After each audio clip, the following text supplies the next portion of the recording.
Orient bell tiles studio से आप देख रहे हैं एबीपी न्यूज। नमस्कार, मैं हूं चित्रा त्रिपाठी। शाम के 5 बजने वाले हैं। वक्त हो चला है महादंगल का।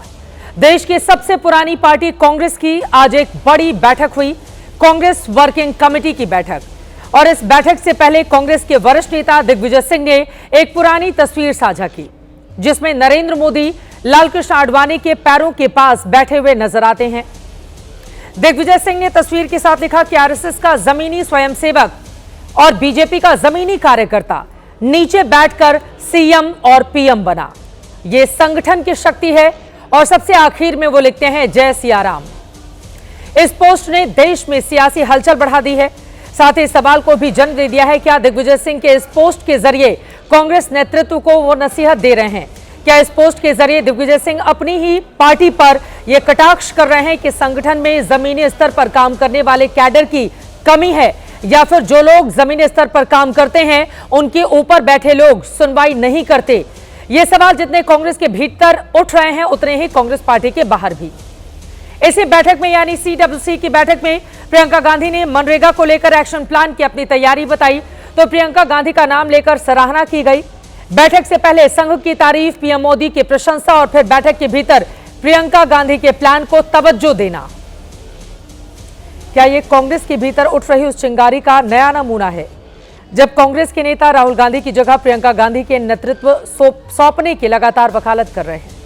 CWC की बैठक में सूत्रों के हवाले से बड़ी खबर आई है। दावा किया जा रहा है कि दिग्विजय सिंह ने बैठक में कांग्रेस को डिसेंट्रलाइज करने का दावा किया। बीजेपी ने इस पर चुटकी ले ली है और कहा है कि अब कांग्रेस में गांधी परिवार तक सब कुछ सीमित नहीं रहेगा। ऐसे में सवाल है, क्या कांग्रेस के भीतर राहुल गांधी खेमा और प्रियंका गांधी खेमा अब साफ साफ नजर आने लगा है? क्या संघ बीजेपी की तारीफ करके दिग्विजय सिंह राहुल गांधी पर दबाव बना रहे हैं? क्या राहुल गांधी के नेतृत्व से कांग्रेस के कई नेता खुश नजर नहीं आ रहे हैं? और सबसे बड़ा सवाल यह है, क्या राहुल से खत्म आस अब प्रियंका गांधी पर ही है? कांग्रेस पार्टी के नेताओं का विश्वास? कई ऐसे सवाल हैं जिसको लेकर आज महादंगल में बड़ी चर्चा करेंगे, लेकिन उसके पहले इस मुद्दे पर हो रही सियासी बयानबाजी देखिए।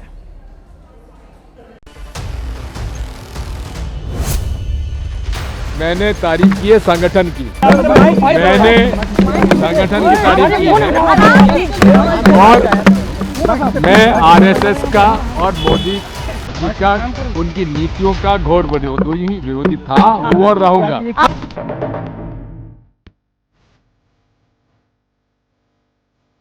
हमारे श्री नरेंद्र मोदी जी दुदड़ी के लाल हैं और उनका नेतृत्व जवाहर के लाल जी से है, तो वो अप साइड डाउन है, इसलिए अपनी पार्टी को अप साइड डाउन लेके आए हैं। देखो, ऐसा कोई किसी ने तारीफ नहीं की है, इस तरह की बातें ना फैलाएं। कांग्रेस पार्टी आज एक फैमिली ओन्ड कंपनी बन चुकी, जहां पर एक ही व्यक्ति एक ही परिवार में अगर जन्म लेगा तो उसे ही कांग्रेस में सारे अधिकार लेने का अधिकार मिलेगा। प्रधानमंत्री बना दीजिए प्रियंका जी को, क्या इंदिरा गांधी की तरह जवाब देकर आएंगे कि कैसे जवाब होता है? किसी भी संगठन को मजबूत करके ही लोगों की सेवा की जा सकती है। के भीतर ही जिस तरह से आवाज बुलंद होने लगी है, पहले सांसद दिग्विजय सिंह जैसे नेता जिन्होंने मध्य प्रदेश में कांग्रेस पार्टी की कमान संभाली और उसके बाद 10 सालों तक मुख्यमंत्री के तौर पर शासन चलाया। राजनीतिक गुरु पहले राहुल गांधी के माने जाते हैं दिग्विजय सिंह, लेकिन अब उनकी ही ओर से अगर इस तरह की नसीहत सामने आने लगे तो यकीनन भारतीय जनता पार्टी को बैठे बिठाए मौका दे दिया है। तो सवाल पूछे जा रहे हैं, क्या कांग्रेस पार्टी के अंदर अब सब कुछ ठीक ठाक नहीं रहा? कई ऐसे सवाल हैं जिसको लेकर चर्चा करेंगे। खास मेहमानों की मौजूदगी है, उनका परिचय आपसे करवा देती हूं।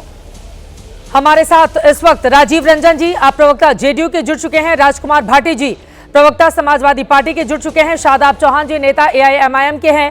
विशाल मिश्रा जी, आप प्रोफेसर हैं, दिल्ली यूनिवर्सिटी के, हमारे साथ जुड़े हुए हैं। तहसीन पूनावाला जी, राजनीतिक विश्लेषक, हमारे साथ जुड़ेंगे। साथ ही सुधांशु त्रिवेदी जी, राष्ट्रीय प्रवक्ता भारतीय जनता पार्टी के भी हमारे साथ मौजूद रहेंगे। राजकुमार भाटी जी, शुरुआत आपसे कर लेते हैं, चूंकि अब शादाब चौहान जी भी आपको दिखाई दे रहे हैं। आप नेता AIMIM के हमारे साथ जुड़ चुके हैं, लेकिन भाटी साहब शुरुआत आपसे करते हुए, जब तक बीजेपी और कांग्रेस के लोग नहीं जुड़ते हैं, अब देखिए उत्तर प्रदेश में चुनाव होने हैं तकरीबन 1 सालों के बाद, उसको लेकर बड़ी तैयारी यहां पर आपके विरोधी दलों की ओर से भी की जा रही है, आपकी ओर से भी की जा रही है।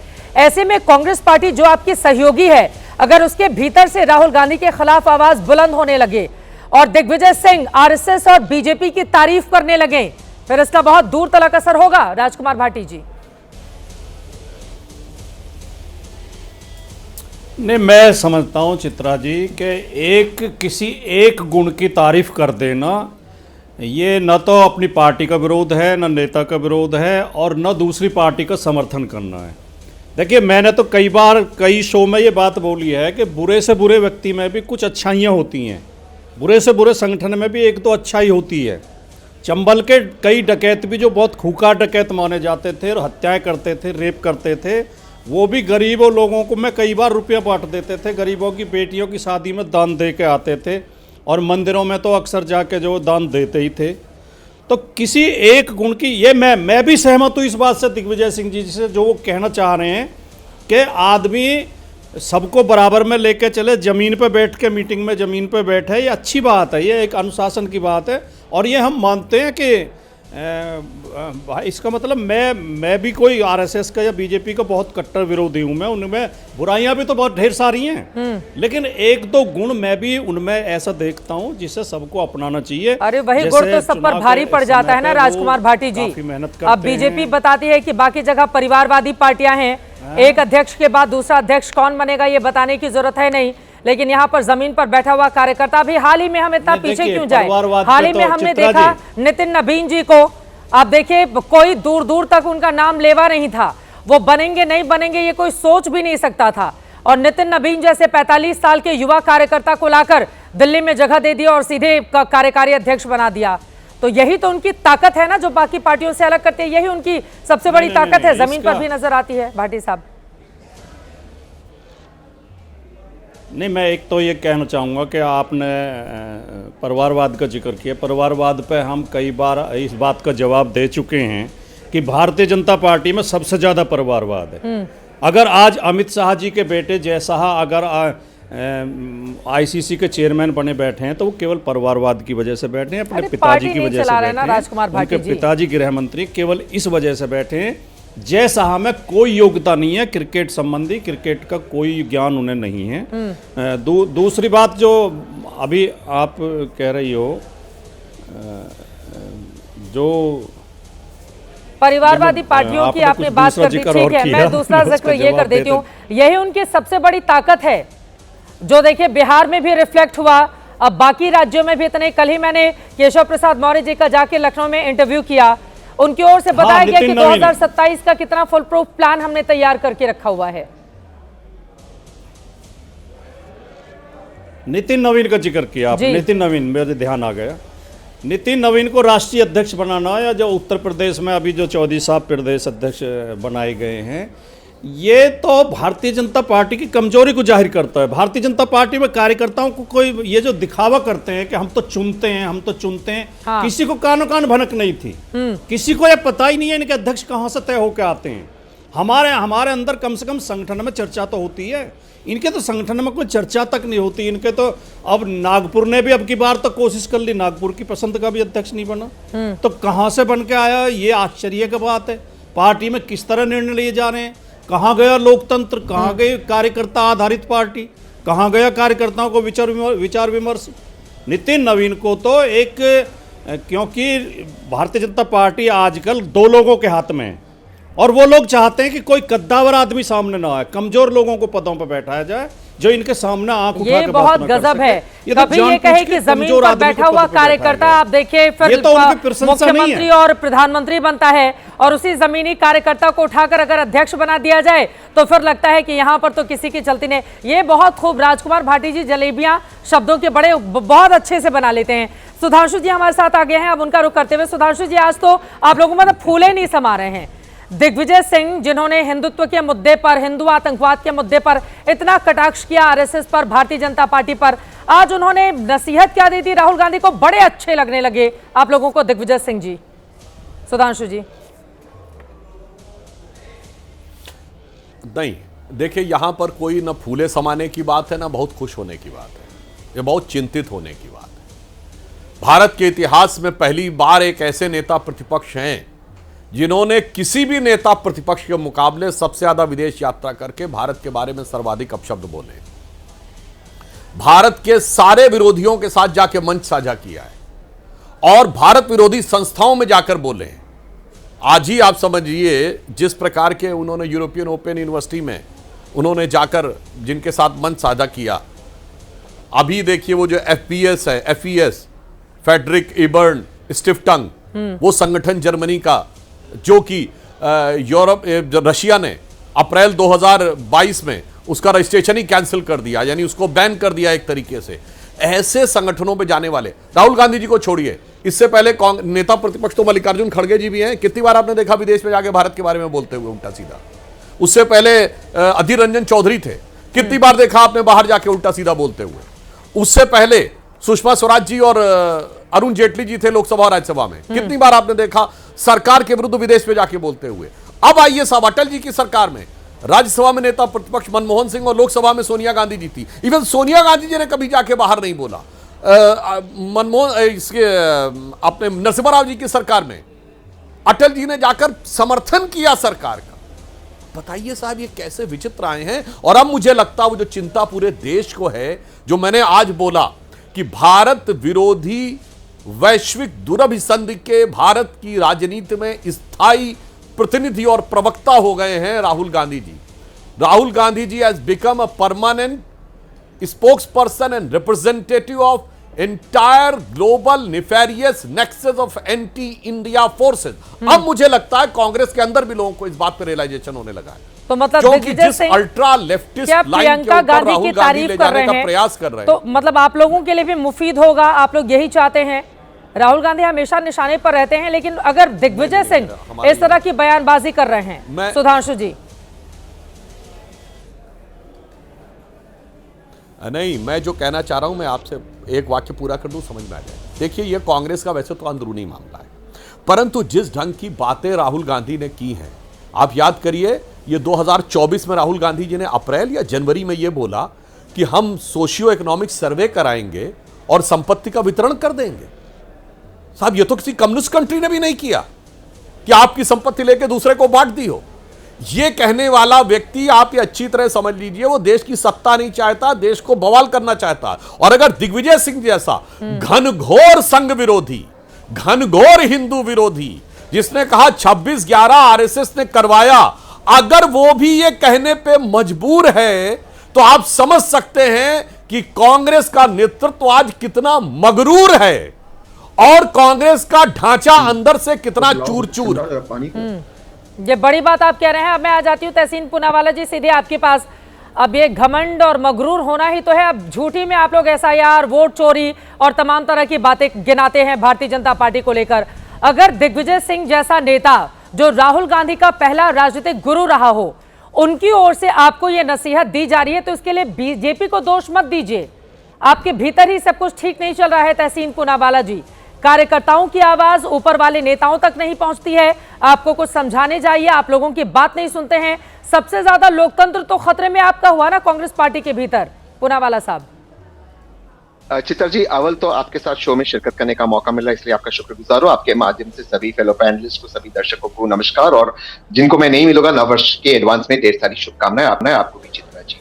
मैं सुधांशु जी की लास्ट बात से शुरू करते, हर बात पे होगा दिग्विजय सिंह जी की बात पे। एक तो सुधांशु जी, मैं उनका बहुत आदर करता हूँ, बहुत सम्मान करता हूँ। उन्होंने कहा कि कांग्रेस के मैनिफेस्टो में लिखा था कि संपत्ति लेकर, उदाहरण चित्रा जी की संपत्ति लेकर गरीबों में बांट दिया जाएगा जिनके पास पैसे नहीं। कांग्रेस की मैनिफेस्टो में राहुल गांधी का बयान है, मैंने मैनिफेस्टो नहीं बोला तहसीन जी, डोंट मिसकोट। राहुल गांधी का बयान, डोंट मिसकोट, मैंने मैनिफेस्टो नहीं बोला, राहुल गांधी का बयान है। हाँ बिल्कुल, राहुल जी का बयान। जिस बयान का आप जिक्र करें वो हैदराबाद का बयान था, वो बयान भी मेरे पास है। उन्होंने वही चीज कही जो आर्टिकल 38 भारत के संविधान में, कि हमें एक सोशल ऑडिट करते सोसाइटी के, देश के रिसोर्सेज का बराबर से इक्विटेबल डिस्ट्रीब्यूशन होना चाहिए। ये एक संवैधानिक दायित्व है आर्टिकल 36 संविधान का। उन्होंने कहा सोशल ऑडिट करते, ये नहीं कहा कि आदरणीय सुधांशु जी का, चित्रा जी का, तहसीन का पैसे लेकर वो डिस्ट्रीब्यूट हो गए। बीजेपी उसको जैसे इंटरप्रेट करना चाहती है, बीजेपी पे छोड़ देता हूँ, ये बात को छोड़ते हैं, आगे की बात करते हैं। हाँ। आज दोपहर सुबह से चित्रा जी, दोपहर से जैसे CWC मीटिंग खत्म हुई, मैं बहुत खुश था। वो कहते ना, काल का चक्र बदलता है, समय बदलता है, यही भाजपा जो दिग्विजय सिंह जी को कोस कोस से गाली देती थी। यही दिग्विजय सिंह जी जो कहते थे कि आरएसएस 26/11 के पीछे। आज दिग्विजय सिंह जी के बयान पे ऐसे भाजपा बात कर रही है जैसे दिग्विजय सिंह जी का कोई नया अवतार इनके सामने आ चुका है। तो ये तो खूबी हुई ना बीजेपी की, विरोधियों को भी अपना बना लेने की खूबी हुई ना तहसीन पूनावाला जी। अब पहले तो यहाँ पर तारीफ दिग्विजय सिंह, सोचिए कितने बड़े नेता हैं वो। हालांकि कई बार ऐसे विवादास्पद बयान दे देते हैं कि सोचना पड़ जाता है कि दिग्विजय सिंह ऐसा कैसे बोल सकते हैं। लेकिन अगर वो संगठन की तारीफ कर रहे हैं, वो यहाँ पर देखिए आरएसएस का जमीनी स्वयंसेवक और बीजेपी का जमीनी कार्यकर्ता नीचे बैठकर सीएम और पीएम बना है, ये संगठन की शक्ति है। हाल ही में नितिन नवीन के मामले में भी हमने देखा, हमने हाल ही में उत्तर प्रदेश में भी ऐसे देखा, जिसका कोई परिवारवाद नहीं है, जिसके पास कोई पैसों की बहुत शक्ति नहीं है, जिसको कोई जानता भी नहीं है। यहां तक कि जिन चेहरों को लेकर आया गया, बीजेपी के ही कई कार्यकर्ता कंफ्यूज रहे होंगे कि भाई ये कौन है जो हमारे कार्यकारी अध्यक्ष बन गए। तो यही तो बीजेपी की ताकत है ना। फिर वोट चोरी कहते रहिए, कुछ और कहते रहिए, उन्होंने तो आपके विरोधी को अपना बना लिया।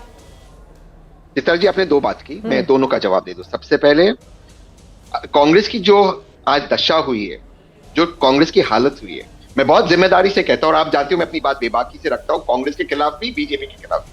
उसका एक बहुत बड़ा कारण है दिग्विजय सिंह और उनके स्टेटमेंट। आज जो एक ज्ञानवर्धन दिग्विजय सिंह जी कर रहे हैं, हाँ। अगर वे, मैं बड़े जिम्मेदारी से कह रहा हूं और बड़े विनम्रता से कह रहा हूं, उसको अन्यथा ना ले, अगर वे अपना मुंह बंद रखते, कांग्रेस की यह हालत नहीं होती। ये जो एंटी सेंटिमेंट परसेप्शन बना है कांग्रेस में, उसमें बहुत बड़ा हाथ आदरणीय दिग्विजय सिंह जी का है। मेरे उनके व्यक्तिगत बहुत अच्छे संबंध है, लेकिन मैं जिम्मेदारी से जो बात कहता हूँ कहता हूँ, चाटी ठोक कर कहता हूँ, ये कहता हूँ। उनको पहले अपनी बात, उनका मुंह अगर बंद करते, ये सारी हालत नहीं होती कांग्रेस की। दूसरी बात में जो आपने कहा, हाँ, बीजेपी में तो कोई डायनेस्टी नहीं है। अभी जो इनको अध्यक्ष बनाए नवीन जी, जिसकी आप जिक्र कर रहे थे, 4 बार उनके पिताजी विधायक रह चुके हैं, 4 बार। इनफैक्ट आदरणीय नीतीश कुमार जी का स्टेटमेंट है कि अगर मैं नहीं आता, आप चुनाव नहीं जीतते, आप कैसे मिली।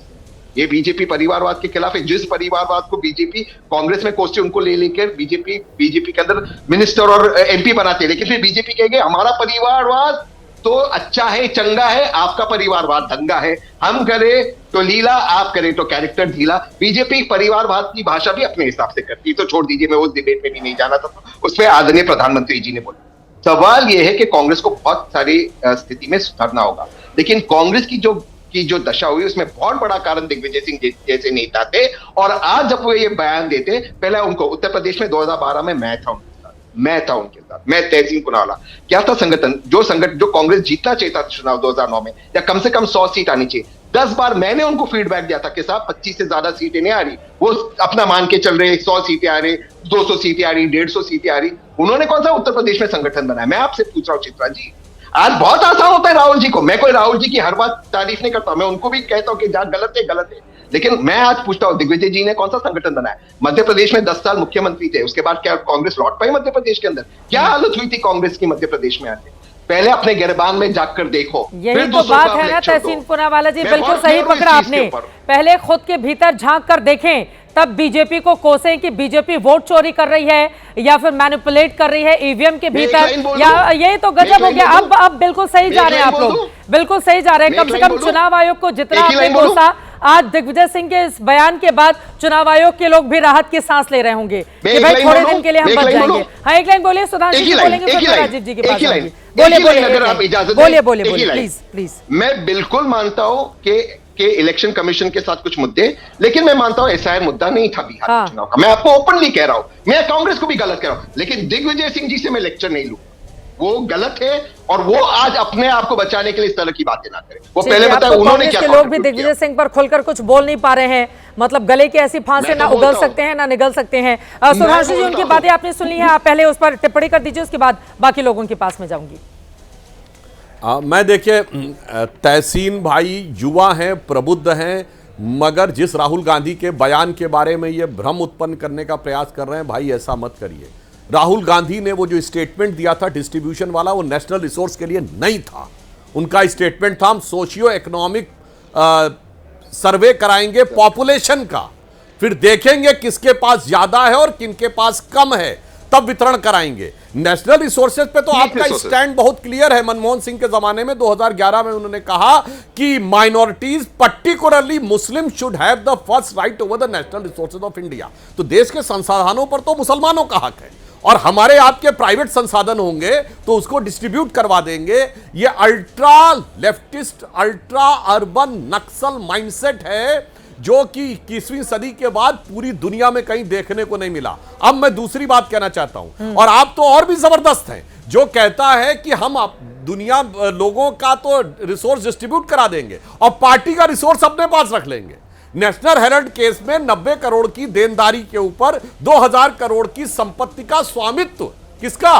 फ्रीडम फाइटर्स के लिए बनाए गए नेशनल हेराल्ड का। फ्रीडम फाइटर्स जवाहरलाल नेहरू द्वारा स्थापित, उसका सारी संपत्ति अपने पास कर लूंगा। मतलब गजब की राजनीति है भाई। देश के रिसोर्स मुसलमानों के लिए और जनता के रिसोर्स बर्बाद करने के लिए, इधर उधर फैलाने के लिए, और पार्टी के रिसोर्स मेरे परिवार के लिए।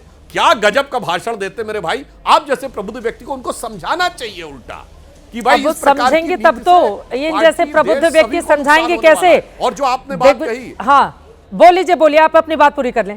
नहीं, एक लाइन और कह दूं मैं। दिग्विजय सिंह जी से इन्होंने कहा, एक लाइन पूरी कर दूं। इन्होंने कहा दिग्विजय सिंह जी जब से सीएम से हटे दोबारा नहीं आई कांग्रेस। बिल्कुल सही बात है।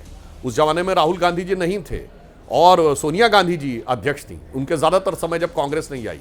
मगर ये बताइए, जब से राहुल गांधी जी केरल गए, कांग्रेस क्यों नहीं दोबारा लौट के आई? केरल में हमेशा एलडीएफ और यूडीएफ आता था, एक बार लेफ्ट की सरकार, एक बार कांग्रेस की।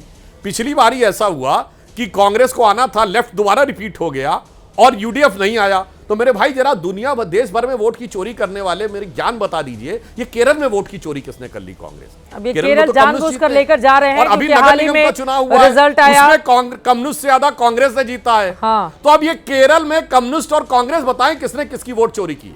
और अभी हाल ही के चुनाव में भारतीय जनता पार्टी ने भी केरल में लोकल चुनाव में बहुत अच्छा किया है। उस पर शशि थरूर तारीफ करने के लिए चले आते हैं। तो यहाँ पर कांग्रेस पार्टी पहले अपने नेताओं को संभाले, कांग्रेस से कहीं ज्यादा आजकल वो बीजेपी और आरएसएस की तारीफ करते हुए नजर आ रहे हैं। इसे दिग्विजय सिंह ने संघ और बीजेपी की तारीफ कर दी, उसके बाद राजनीतिक घमासान छिड़ गया है। लेकिन अब इस पर सफाई दे रहे हैं हमारे संवाददाता मोहित दुबे ने उनसे बातचीत की है, सुनते हैं। मध्य प्रदेश के पूर्व मुख्यमंत्री और कांग्रेस वर्किंग कमेटी के मेंबर दिग्विजय सिंह साहब खास बातचीत के लिए मौजूद हैं। आज आपकी एक तस्वीर ने जो है सियासी हलचल पैदा कर दी। आपने ट्वीट किया आज सुबह 9:52 पे, नरेंद्र मोदी जी चरणों में है, आडवाणी जी कुर्सी पे बैठे हैं, और उसमें आपने कहा कि चरणों में बैठा कोई व्यक्ति आरएसएस और बीजेपी का कार्यकर्ता मुख्यमंत्री और प्रधानमंत्री बन सकता है। मैं इस बात को साफ कर दूं कि विचारधारा के हिसाब से मैं राष्ट्रीय स्वयंसेवक संघ से सहमत नहीं हूं, मैं उसका विरोधी हूं। लेकिन उनके संगठन और संगठन क्षमता और जिस प्रकार से उनका प्रचार चलता है उसका मैं प्रशंसक हूं। लेकिन इस तारीफ के बाद जो है बीजेपी कह रही है कि दिग्विजय सिंह बहुत सही बात कर रहे हैं, वो विचारधारा को समझते हैं, इसलिए उन्होंने ऐसी बात कही है। मैं समझता हूं ना उनकी विचारधारा। अच्छा, एक आखिरी सवाल मैं पूछूंगा कि आप कह रहे हैं कि आपकी मंशा नहीं है। आपने एक बात और कही कि संगठन में विकेंद्रीकरण होना चाहिए, इसको आप किस तरीके से देखते हैं? जो कुछ मैंने कहा है हमारी शेड्यूल में, उसके बारे में कुछ बात नहीं करूँ। एक आखिरी सवाल दिग्विजय सिंह साहब कि इस ट्वीट को लेके जो है कांग्रेस के हल्के में लोग कह रहे हैं कि बीजेपी और आरएसएस की आपने तारीफ कर दी अप्रत्यक्ष रूप से। जो ये समझ रहे हैं वो ना समझ है।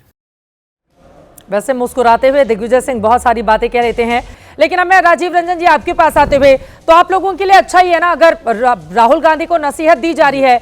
अब वो कांग्रेस की जरूरत है या फिर मजबूरी है, ये तो कांग्रेस पार्टी जाने। लेकिन ये सही बात है कि कई ऐसे मुद्दे हैं जिसको वो भांप नहीं पाते।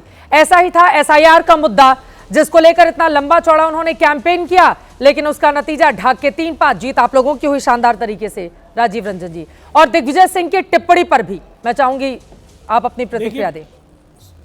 जी, स्वस्थ लोकतंत्र के लिए विपक्ष का भी मजबूत होना बेहद जरूरी है, लेकिन इस बात को नकारा नहीं जा सकता है कि जो पार्टी इस देश को आज़ादी दिलाने का काम ग्रैंड ओल्ड पार्टी कांग्रेस ने किया, कांग्रेस को जिन पुरखों ने स्थापित किया, आज राहुल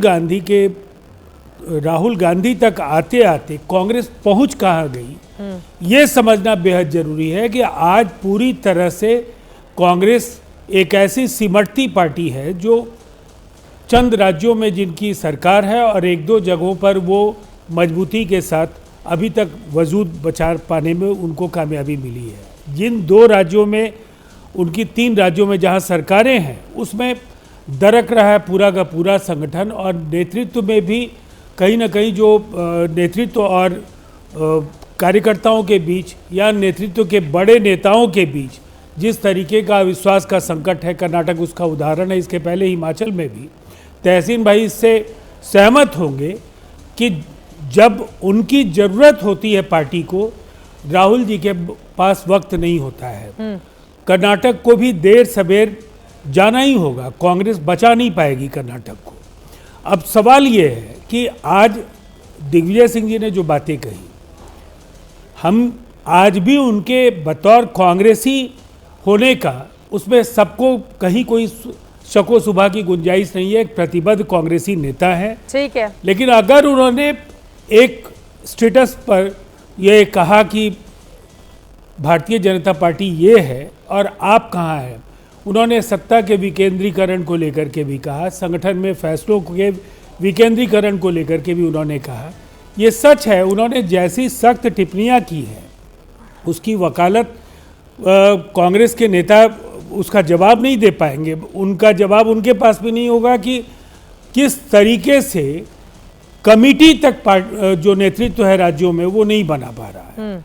तो परेशानियां वहां बढ़ रही हैं और ये सिलसिला लगातार राहुल जी जैसे जैसे कांग्रेस में मजबूत होते गए, ठीक है, वहां तो इसके कांग्रेस लिए SIR पर, वोट चोरी के नाम पर या ईवीएम पर नहीं फोड़ना चाहिए। इस बात को भी समझना होगा, जब आप मुद्दों की लड़ाई लेकर आएंगे मैदान में तभी आप मौजूदा हाल में बीजेपी को हरा सकते हैं। यहां पर क्षेत्रीय दलों को थोड़ा अगर हम किनारे कर दें तो राष्ट्रीय पार्टी के तौर पर कांग्रेस को यह सोचना होगा।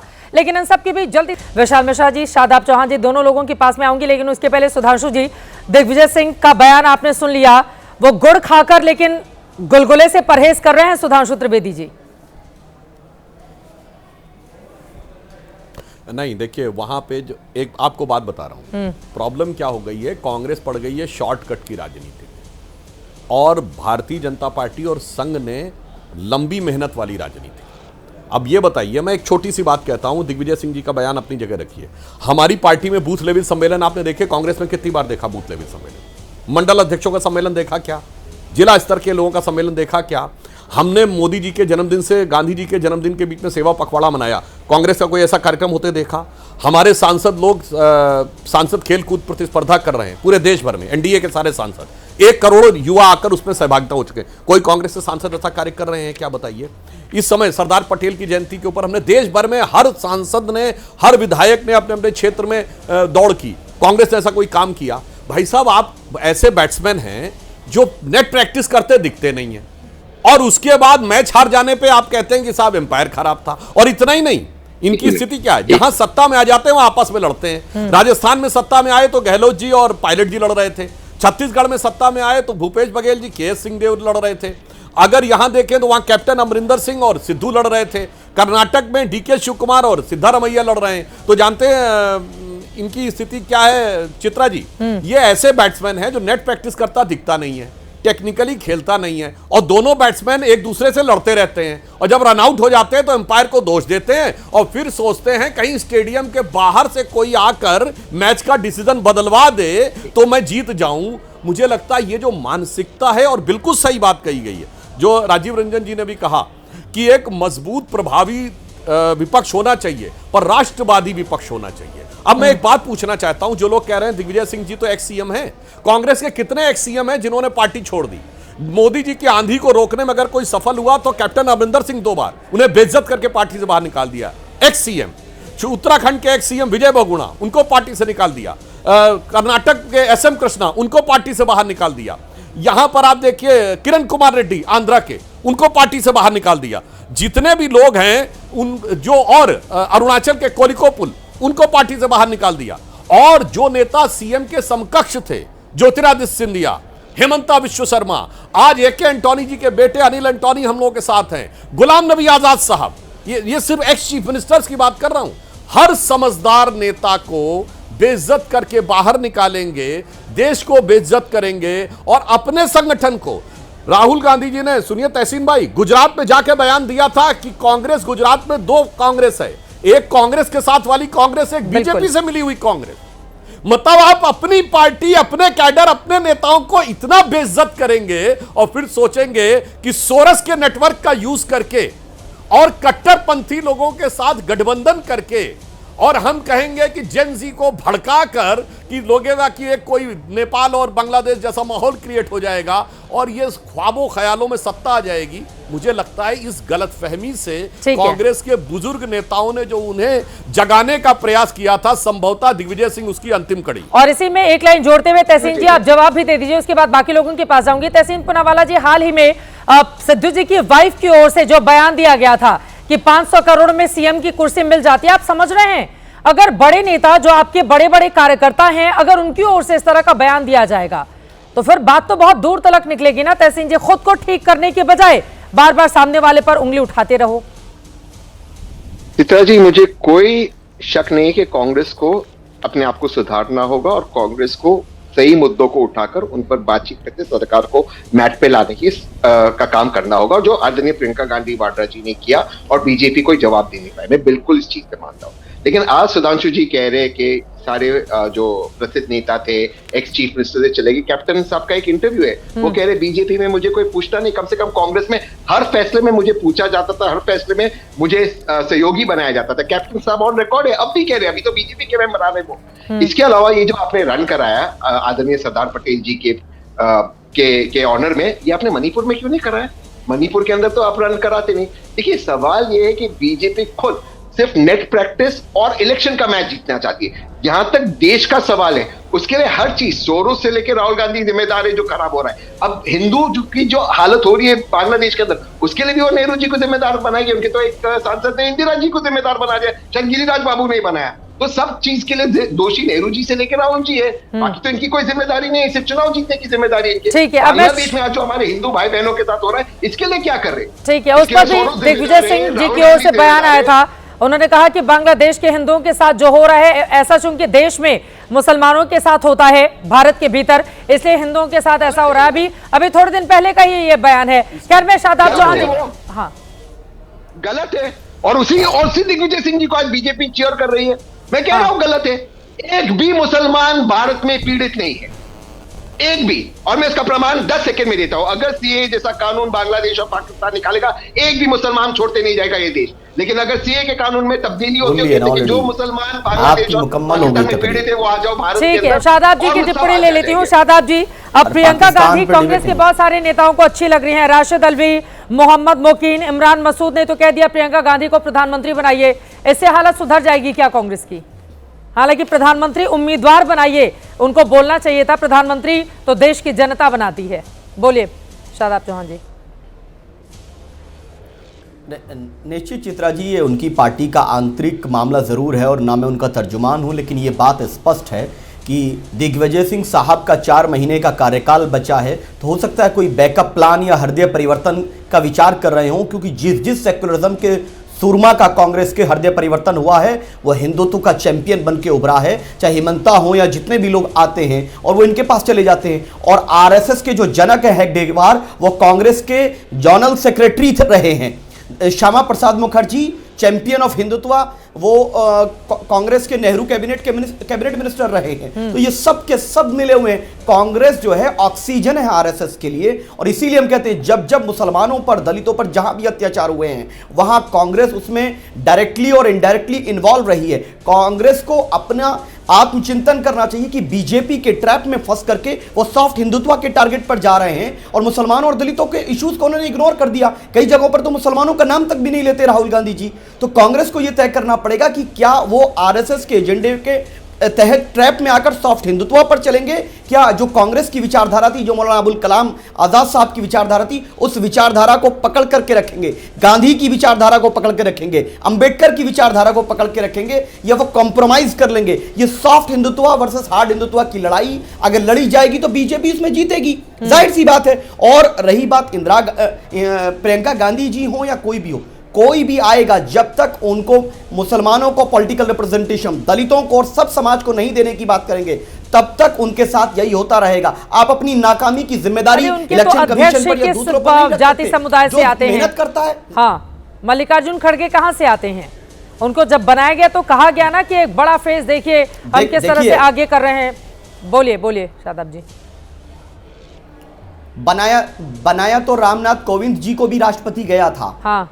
लेकिन दलित समाज के साथ जो अन्याय है, अरे पीएम चेहरा बनाइए ना, मायावती जी को बोलिए, जो पॉलिटिकल वॉइसेस हैं उस समाज की, वैसे ओवैसी साहब हो, मायावती जी हो, क्यों नहीं? एनडीए अलायंस वालों को हमसे कौन सी नफरत है? हम कहते हैं मिल करके बीजेपी और नफरत को हराना चाहते हैं, लेकिन अहंकार यह है कि नहीं, आप नहीं हो सकते। आप मुझे सेकुलरिज्म का सर्टिफिकेट लेने के लिए राहुल जी के पास जाना पड़ेगा, और नेशनलिज्म का लेने के लिए मुझे मतलब मिलना चाहते थे बाप रे, तेजस्वी यादव से टाइम ही नहीं दिया आप लोगों को।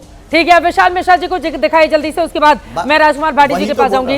विशाल मिश्रा जी, लेकिन अगर ठुकरा के मेरा प्यार अंजाम देखोगे, मैंने कहा था। हाँ ठीक है, इंतकाम ही हो गया यहाँ पर। तो विशाल मिश्रा जी, अब आप लोग दिग्विजय सिंह के बयान पर बड़े खुश हुए जा रहे हैं, जैसे मन की बात बोल दी हो दिग्विजय सिंह ने। विशाल मिश्रा जी देखिए चित्रा जी, प्रत्यक्षम किम प्रमाणम, प्रत्यक्ष को किसी प्रमाण की आवश्यकता नहीं होती। अभी मैं सुन रहा था, ये वही वाली बात कर रहे हैं कांग्रेस वाले की धूल चेहरे पर थी और आईना साफ करता रहा, बस यही जो है गलती मैं बार बार करता रहा। आप मुझे बताइए, अभी हमारे जो है भारतीय जनता पार्टी के प्रवक्ता माननीय सुधांशु जी भाई साहब कह रहे थे कि वो भारतीय जनता पार्टी में प्रशिक्षण होता है, क्या आपने देखा है? एक फोटो आई थी जब संसदों का प्रशिक्षण चल रहा था, तो अपने आदरणीय प्रधानमंत्री जी उसमें सबसे पीछे बैठे थे। बात सही है क्या? कहीं ऐसी फोटो कभी कांग्रेस की दिखती है? देखिए क्या है चित्रा जी ना, कि भारतीय जनता पार्टी एक विचारधारा ओरिएंटेड पार्टी है। भारतीय जनता पार्टी कोई एक कैडर बेस्ड है जो आइडियोलॉजी ओरिएंटेड काम करती है, और कांग्रेस के साथ क्या है कि ये नेता आधारित, परिवार आधारित पार्टी है, और ये पावर ओरिएंटेड पार्टी। तो जरा इस अंतर को आपको समझना पड़ेगा। बार बार दोष देना, इस पर दोष देना, उस पर दोष देना, अरे भाई सौ की सीधी एक बात है, मैं भी समझ रहा हूं अब ये जो है सादाब जी को दिक्कत हो रही है, हिंदुत्व हिंदुत्व। अरे सादाब जी, सबको एक साथ लेकर चलने का जो भाव है वही हिंदुत्व है, तो उसमें बुराई क्या है? पहली बात। दूसरी बात ये, आप समझिए ना, अभी जो बात हो रही थी, जो संपत्तियों के वितरण की बात हुई, ये उन्हीं के जो एडवाइजर थे सैम पित्रोदा ने जो किया था, मुसलमान और ईसाई देश के लिए अच्छा नहीं सोच सकते। शांत रहिए। उन्हीं सैम पित्रोदा का तो इंटरव्यू आ रहा था चित्रा जी, जो उन्होंने कहा कि ये जो कांग्रेस ग्लोबल प्रोग्रेसिव अलायंस का हिस्सा है, और राहुल जी को बताया गया कि उसके वो अध्यक्ष के समकक्ष हैं, और उसमें लगभग 100+ देशों के आसपास लोग हैं। उसमें से आप बताइए कि कितने लोकतांत्रिक देश हैं चित्रा जी? सवाल ये उठता है चित्रा जी कि बार बार राहुल गांधी जी भारत विरोधी शक्तियों के साथ या उनके प्लेटफॉर्म पर ही क्यों खड़े होते? क्या मतलब मुझे तो नहीं दिखता कि कभी भारत की बड़ाई करते हुए जो है कोई ट्वीट, कोई पोस्ट दिखता हो। अरे बाहर जाते हैं तो मैं तो ये पूछता हूं कि बाहर जाते हैं, अभी संसद चल रही थी, सत्र चल रहा था, बाहर गए, ठीक है जाइए आप, लेकिन गए तो कहां गए?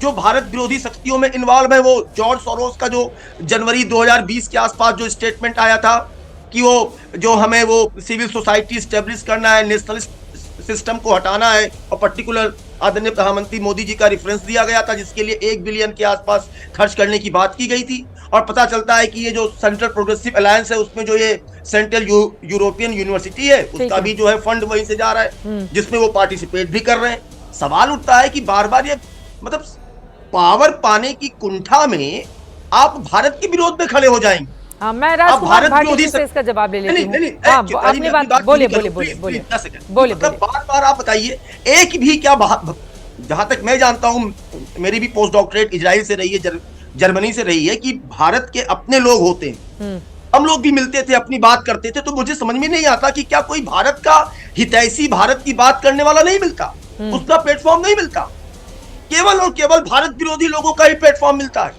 सवाल तो यहाँ पर आत्मावलोकन, आत्मचिंतन करने की आवश्यकता है।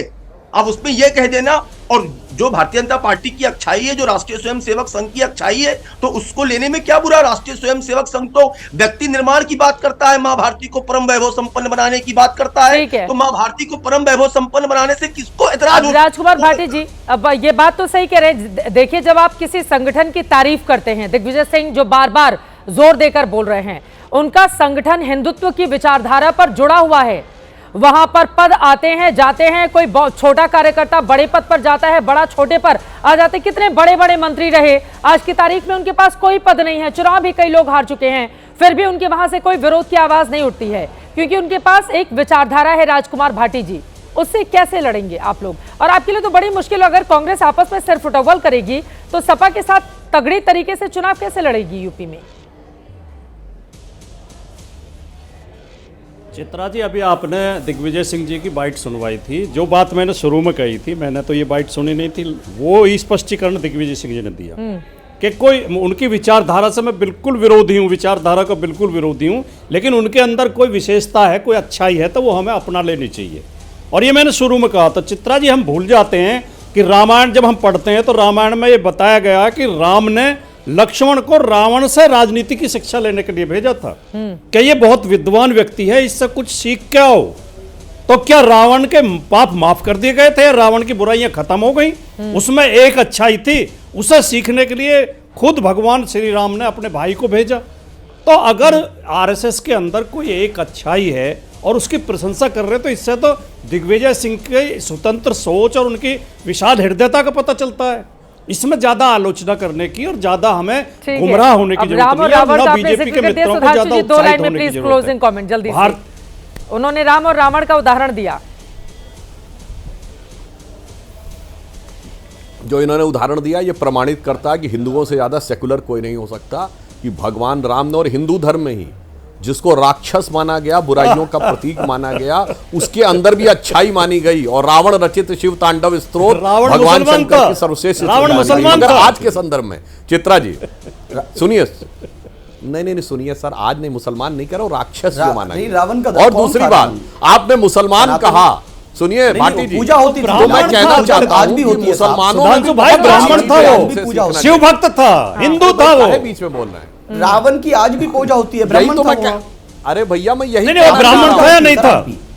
अरे ब्राह्मण ही था राजकुमार भाटी जी, ये अरे भैया बोल लेने दीजिए, ब्राह्मण ही था। सुधांशु त्रिवेदी जी की सुनिए, भाटी जी ने जो बोला, चित्रा जी इससे भी एक पॉइंट समझ लीजिए, त्रिवेदी जी की जाति का था। हाँ। अरे भाई क्या तरीका है यार, बीच में लगातार हर आदमी बीच में बोल रहा है, लगातार डिस्टर्ब कर रहा है। अच्छी खासी डिबेट चल रही थी। अब मैं बताता हूं जो दोनों बातें शादाब चौहान और भाटी जी ने कही। रावण ब्राह्मण था। अब सुनिए, अगर इनके हिसाब से रामायण कल्पना होती तो उसका विलेन ब्राह्मण नहीं होता। अगर ब्राह्मणों के द्वारा रची गई कल्पना होती तो ये पॉइंट आपने अपने आप कॉन्ट्रडिक्ट कर दिया। पहली बात इसके लिए। दूसरा, आज के संदर्भ में आपने मुसलमान बोला, मुसलमानों से भी सीखने लायक चीज है। मुसलमान कहता है कि मुझे अगर उज्ज्वला योजना मिली, मुझे उससे कोई मतलब नहीं, मुझे शौचालय मिला, मकान मिला, मुझे किसी आयुष्मान भारत मिला, वो सब जाने दो, मेरी कौम का फ्यूचर देखो, उसे जाने दो। हिंदू क्या कहता है? अरे मुझे 2000 रुपए की इलेक्ट्रिसिटी, 700 रुपए का बिजली मिल गया, अरे उसके बाद कौम का फ्यूचर कहां होगा, वो बांग्लादेश जैसा होगा, जाने दो। मुसलमान समष्टि भाव से खेल रहा है, टीम स्पिरिट से चुनाव लड़ रहा है। और हिंदू व्यक्तिगत सोच और स्वार्थ में पड़ा हुआ है। हिंदू जातियों में, क्षेत्र में, प्रांत में बंटकर चुनाव लड़ता है। मुस्लिम कभी आपस में नहीं लड़ता। बताइए, क्या आपने कभी सोचा है केरल का मुस्लिम कश्मीर के अगेंस्ट में बोले? कभी नहीं बोलता। कभी असदुद्दीन ओवैसी ये नहीं कहते मैं तेलुगु में बोलने के लिए लड़ूंगा। कभी बदरुद्दीन अजमल नहीं कहता मैं असमिया में बोलने के लिए लड़ूंगा। कभी महबूबा मुफ्ती नहीं कहती है कि मैं कश्मीरी में लड़ूंगा। हमारे यहां भाषा पे लड़ जाओ। हमारे कभी मुसलमानों में आप शेख सैयद के खिलाफ जुलाहा, अंसारी, बहना, गद्दी, घोसी को नहीं खड़ा कर सकते। जब एक भी पसंदीदा मुसलमान न मुफ्ती है, ना मुकर्रम है, ना हाफिज है, और मौलवी है, और एक भी मुसलमान मुस्लिम पर्सनल बोर्ड में भी नहीं है, एक भी पसंदीदा मुसलमान। इसलिए हर वर्ग से सीखना चाहिए, हर वर्ग से ईमानदारी से सीखना चाहिए। भाटी जी की बात का मैं एहतराम करता हूं कि समाज का कोई वर्ग हो, राजनीतिक विरोधी हो, सबके पास कोई ना कोई अच्छी चीज होती है। ये बिल्कुल सही बात है और इसी वजह से दिग्विजय सिंह बार बार जोर दे रहे हैं कि आरएसएस और बीजेपी से संगठन की क्षमता हमको सीखनी होगी। लेकिन राहुल गांधी और मल्लिकार्जुन खड़गे के नेतृत्व में मौजूदा जो कांग्रेस है वो आरएसएस या बीजेपी से कितना सीखेगी या फिर वोट चोरी के आरोप को लेकर ही लगातार घेरती रहेगी, ये देखना महत्वपूर्ण रहेगा। लेकिन एक बात बिल्कुल साफ हो चली है, राहुल गांधी के नेतृत्व में कांग्रेस पार्टी को लेकर सब कुछ ठीक ठाक भीतर नहीं है। ये बात नेताओं की जुबानी पूरी कहानी अब देश के सामने आ रही है। आगे जैसे और जानकारी मिलेगी आप तक पहुंचाएंगे। अभी के लिए महादंगल में दीजिए इजाजत।